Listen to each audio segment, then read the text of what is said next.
Alrighty, folks, welcome back. We're talking about the Pythagorean Theorem part 2 today. So, first time we were dealing with this just looking at the actual right triangle and how the formula is set up. Today, what we're going to be looking at is kind of an extension of that, but more oriented to the coordinate plane.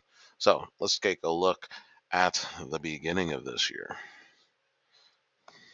All right, so if we're trying to find distance, then you might remember the square root of x1 minus x2 squared plus y1 minus y2 squared. And we're going to actually be using that as an extension of the Pythagorean theorem. So first, let's talk about this.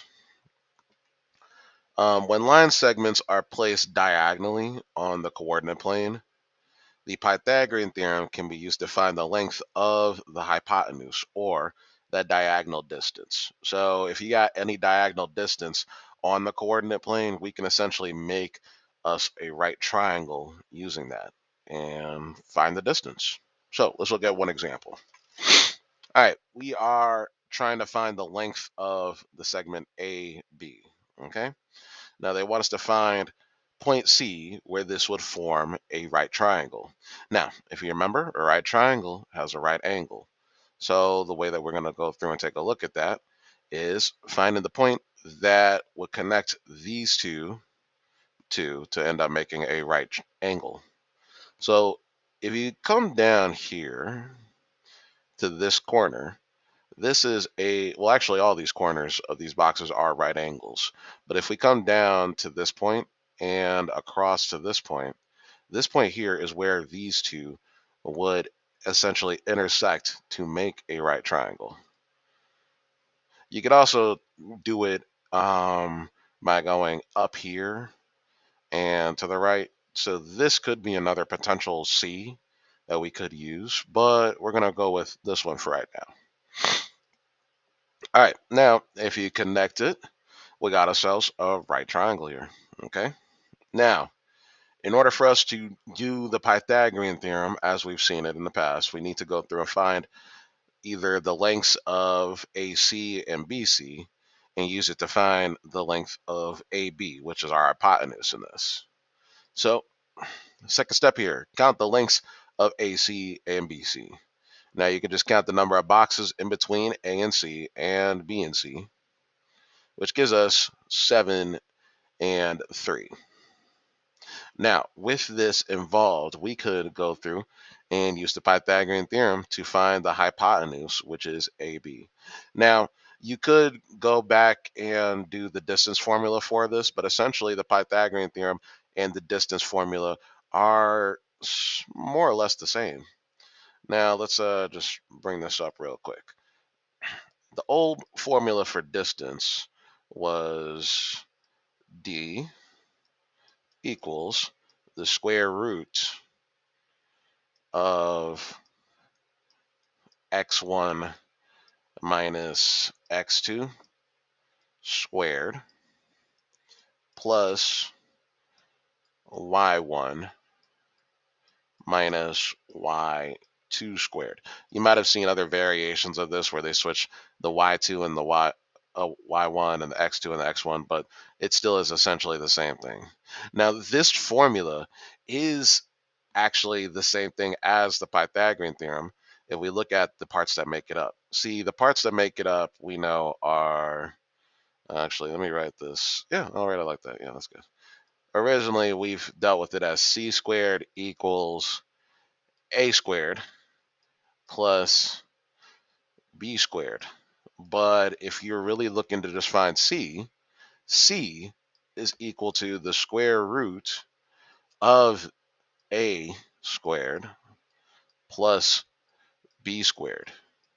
Now you might notice, now that we have this form right here, the square root and the square root are matching up. See, we also got that plus sign and the plus sign matching up.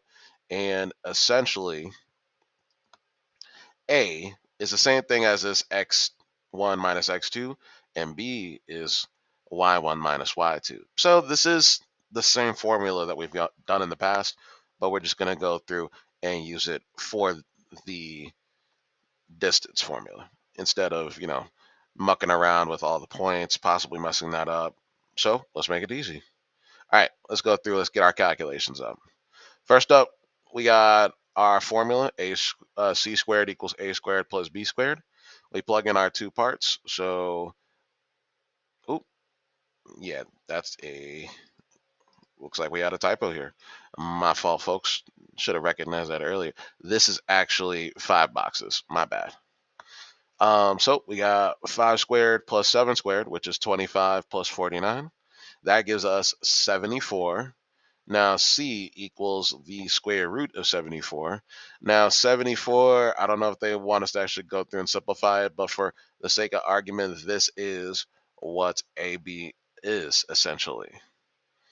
And if we were to go through and plug that back into the formula, that math would work.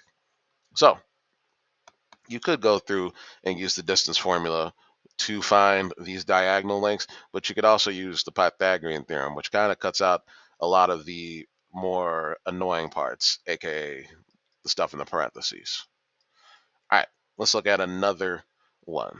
Okay, so quick tip to help you out with this is that the distance formula is commonly used and worth remembering, but if you sketch a right triangle on the coordinate plane, you can use the Pythagorean theorem to find these distances. So again, this is what we were just talking about.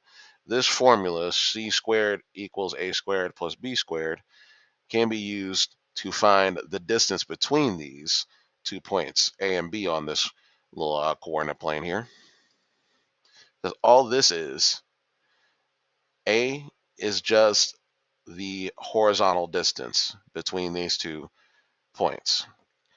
B is just the vertical distance between these 2 points. So again, a lot of these formulas go one into the other, and do essentially mean that you have the same formula popping up just like we've done in the past. Now, this right here, this is just expanding on what we've done before. We got our original formula. We got the Pythagorean theorem substituted for all these different things that we need. And it ends up being the distance formula. So you can go through back and forth between these. All right, let's take a look at some stuff. Let me pull up your notes, people, so I can know what you guys are about to get into next. Okay. All right, so we got 3 practice problems. I'm going to do the first one, and I'm going to leave the next 2 for you to do. Okay. Oh, sorry about that. Wrong thing. There we go. All right, so first one that we're going to do here, we are going to use the Pythagorean theorem to find x and y, and they want us to leave the answer in simplest radical form. I understand. We've said this before in class, but I want to please let you know before we dip into this that simplest radical form is not a decimal. That is some number. So we'll call this some x number outside of the radical and some x number inside. These may be the same, they may be different, but the point is that there should be a radical and a number outside of it when we calculate this and simplify. All right, let's get into our first points. So our first one we got here says that x and y are -5 and 6 and 3 and 0. So first off, let's put our points there. Next, let's find our horizontal and vertical distance. So vertical distance right there, horizontal distance right there. Let's go through, let's just count the number of boxes just to be sure. If you don't want to count the number of boxes, you could just look at the x and the y's respectively and find those out also. Like, see, if I look at the x value for x to the y value, sorry, the x value of y, this is going from -5 to +3, which means that this side down here is 8.